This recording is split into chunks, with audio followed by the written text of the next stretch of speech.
पक्ष और विपक्ष 50,000 करोड़ की लगभग शराब की डिलीवरी और जहरीले शराब की भट्टी हर पंचायत में मिनिमम 4 ऊपर 5 से 6 दलितों को धमकाकर प्रलोभन देकर डराकर दलितों के गांव में थाना और माफियाओं के द्वारा भट्टी का संचालन प्रत्येक पंचायत। कोई ऐसा पंचायत नहीं है जिसमें जहरीले शराब की भट्टी का उत्पादन नहीं हो रहा। कल भी कुडनी में 4 लोग मरे, 2 लोगों का नाम दबा दिया गया, डरा दिया गया, 302 के मुकदमे की धमकी दी गई। जिनका हस्बैंड डेथ कर गया उनकी पत्नी पर 302 का मुकदमा कर दिया गया। और जबरन जो कभी दारू का सेवन किया ही नहीं है उस लड़के को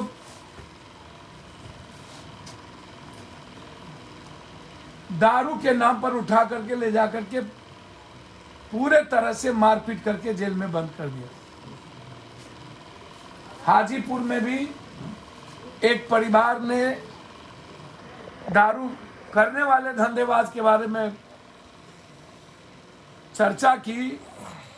पुलिस माफियाओं के कहने पर उस घर में पूरी लेडीज को पीटा बिना लेडीज सिपाही के, और उस घर के 7 जेंट्स को गांजा और कट्टा हाथ में थमा करके जेल भेज दिया।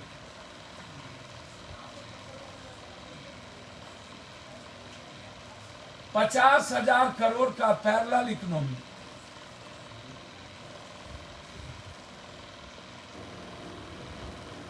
हम नीतीश जी से आग्रह करेंगे,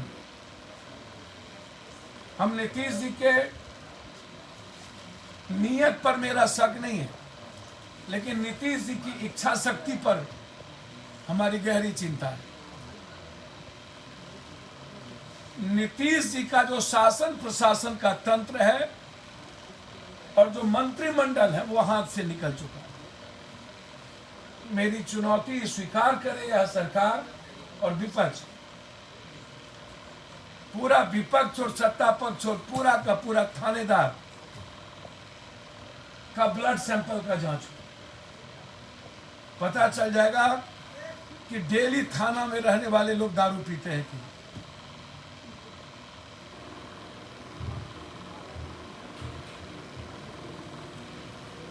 मैं देश को बताना चाहता हूं, कोई थाना लगभग पदाधिकारी हैं जो बड़े लेवल पर स्कॉच से ऊपर लेवल पर दारू सप्ताह में 2 दिन शनिवार रविवार तो जरूर पीते हैं, और मैं उसकी जांच चाहता हूं। सत्ता पक्ष के नेताओं की भी जांच चाहता हूं और विपक्ष का भी टॉप टू 10 100 का जांच चाहता हूं।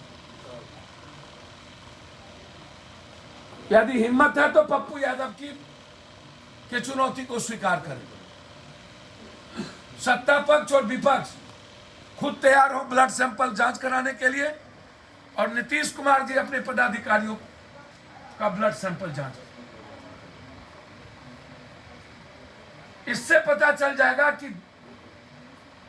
दारू किनके संरक्षण में चल रहा है।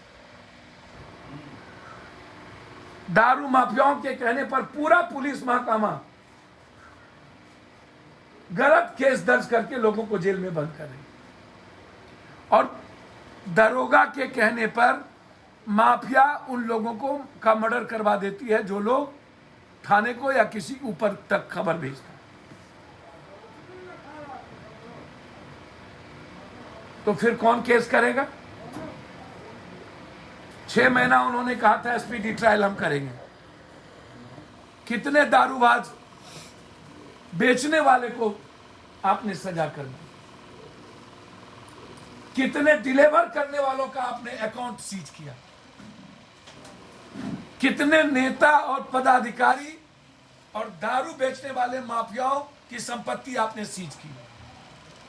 और कितने लोगों को एसपी डीएसपी आपने कहा था सब के सब, जब कानून बनी थी कि आप एसपी और डीएसपी दरोगा सब इसमें डीएम पर एफआईआर होगा या सस्पेंड होंगे। 5 सालों के अंदर एक भी एसपी डीएसपी डीएम या पदाधिकारी को आपने जिले में सस्पेंड नहीं किया।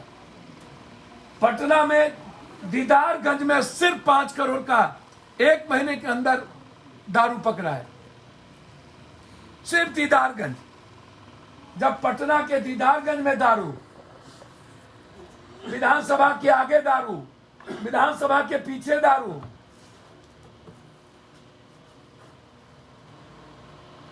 विधायक फ्लैट के अगल बगल दारू,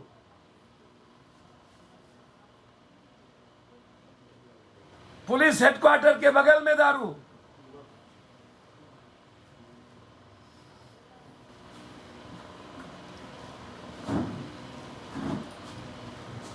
और सबसे बड़ी बात, पूरे बिहार के बेरोजगार यूथ की जिंदगी तबाह हो गई इस दारू।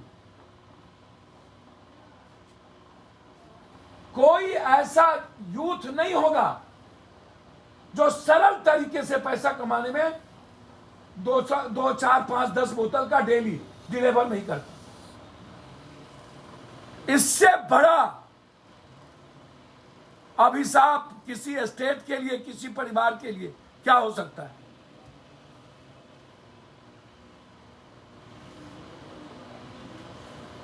तो क्या कोई डेडलाइन नीतीश सरकार देंगे कि इस डेडलाइन के बाद कोई दारू और कोई भट्टी और कोई जहरीली शराब नहीं मिलेगी? एक डेडलाइन हम चाहते हैं, और उस डेडलाइन के बाद, उस डेडलाइन के बाद मेरा आग्रह है कि फिर पूरी मंत्रिमंडल का क्या इस्तीफा देंगे। मैं मानता हूं कि आप जिद पर आ रहे हैं कि इसकी रिव्यू नहीं करेंगे। जब डीजल की कीमत बढ़ सकती है, डेली गैस की कीमत बढ़ सकती है, तो फिर दारू पर आप क्यों नहीं टैक्सेस को 100% कर देते?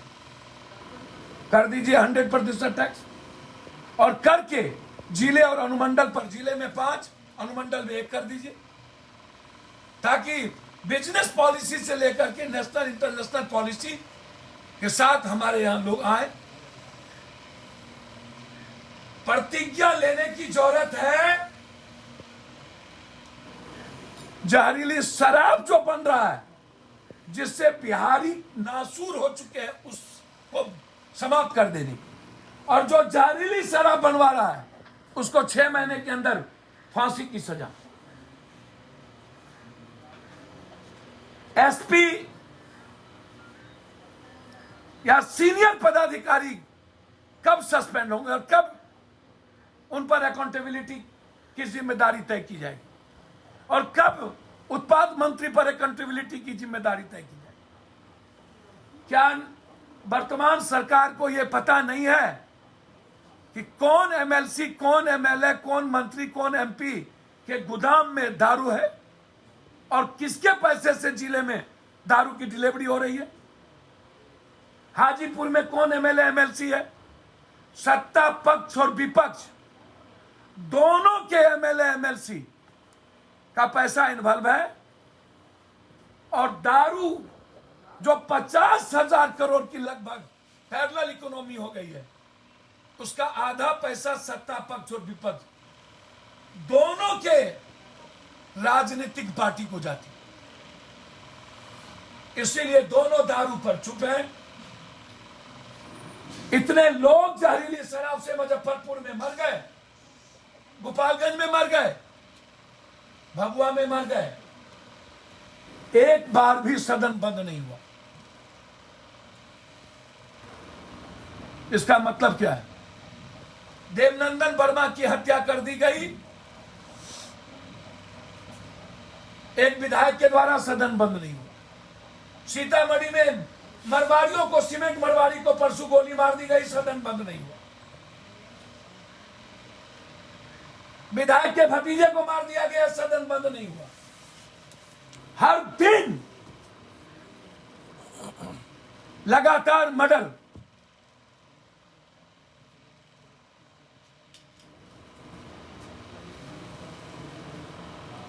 तो मेरा सरकार से डिमांड है कि आप कब सीनियर पदाधिकारी को जेल भेजेंगे और उस पर अकाउंटेबिलिटी तय करेंगे, कब आप उत्पाद मंत्री से रिजनेशन लेंगे, कितने दिनों का डेडलाइन होगा। यदि वो डेडलाइन एकदम नहीं है, जो वर्तमान सरकार के बस की चीज अब नहीं है, तो क्या रिव्यू होगा? रिव्यू नहीं होगा कि 50,000 से 7,000 और 1,00,000 करोड़ की रेवेन्यू होगी। 300 रुपये का दारू का बोतल, 200 रुपये का 1,400 रुपये, 1,500 रुपये। सोचिए कितना बड़ा नेक्सस है। भारत का इससे बड़ा नेक्सस नहीं हो सकता। और पूरा सदन इस बात पर मौन है, क्योंकि सबसे ज्यादा पैसा इनकम का जरिया थाना से लेके चौकीदार से लेके टॉप टू बटन तक एवरी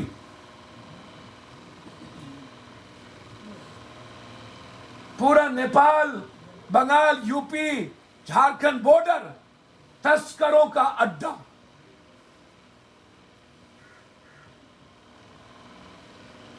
हम नेताओं की, पदाधिकारियों की और माफियाओं की संपत्ति जांच कर चाहते हैं कि आप उसको पब्लिक संपत्ति को टैच करिए। इस 5 साल के अंदर कितने लोग दारू में पैसा कमा के सरकार की रेवेन्यू को बर्बाद किया, चोरी किया। आप बार बार कहते हैं कि बाहर से मैं 2 को पकड़ लिया, 3 को पकड़ा, तो क्या उस 2 की अकाउंट सीज हुआ? या जो जिसको आपने हरियाणा में पकड़ के लाए, वो जिसको डिलीवर कर रहा था, क्या उन लोगों के नाम से यहां एफआईआर हुआ? पकड़ लिया, जिसको दारू दे रहा था, सप्लाई कर रहा था, उनके नाम से एफआईआर क्यों नहीं हुआ? और जिनको लाए पकड़ के, उनका अकाउंट सीज क्यों नहीं हुआ?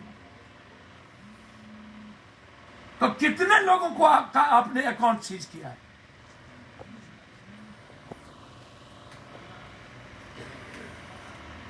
₹5,500 करोड़ रुपया बजट था दारू का बिहार में, और आज 50,000 करोड़ रुपया का पैरेलल इकोनॉमी हो गई।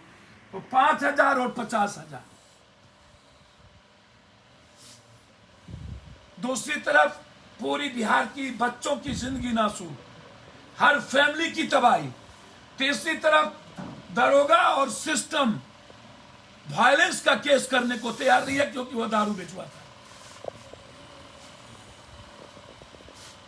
तो कोई केस नहीं हो। चौथी तरफ धंधा करने वालों के खिलाफ अब बिहार में कोई बोलने को तैयार नहीं है। या तो माफिया से मरवा देता है दरोगा, या तो फिर दरोगा से फंसवा देता है। जेल जाने वाले गरीब हैं, कमजोर तबके के लोग हैं, लगभग दलित और अंतिम पौदान के लोग हैं, पीने वाले लोग हैं, पिलाने वाले लोगों की संख्या 1.7% भी नहीं। तो 5 सालों में 5,000 से 50,000 करोड़ का जाल बिछ गया।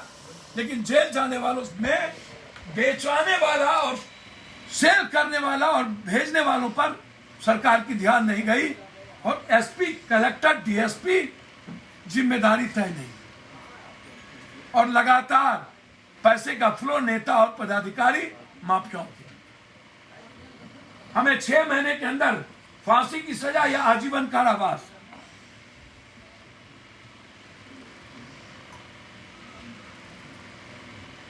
फिर जिस जिले में दारू पकड़ाता है या पिया जाता है, उस अफसर को कभी आप पोस्टिंग ना करें।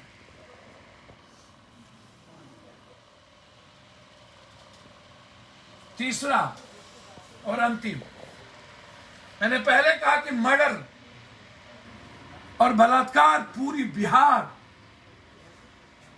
कंप्लीट रूप से व्यापारी और आम लोग तबाह हो चुके हैं। मैं सीतामढ़ी और देवनंदन वर्मा के केस में पटना से एसआईटी या सीबीआई जांच की मांग करते हैं और दरोगा की।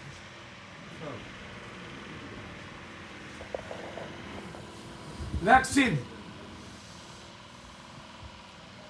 जब तक भारत के 130 करोड़ में 80 करोड़ लोगों को वैक्सीन नहीं लगता है, तब तक इस मार्केटिंग का कोई फायदा नहीं।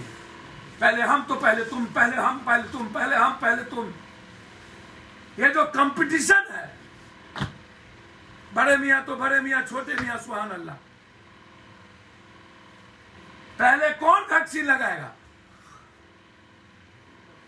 नीतीश जी का चेहरा नहीं दिख जाए इसके पहले कोई और चेहरा चला गया। इसीलिए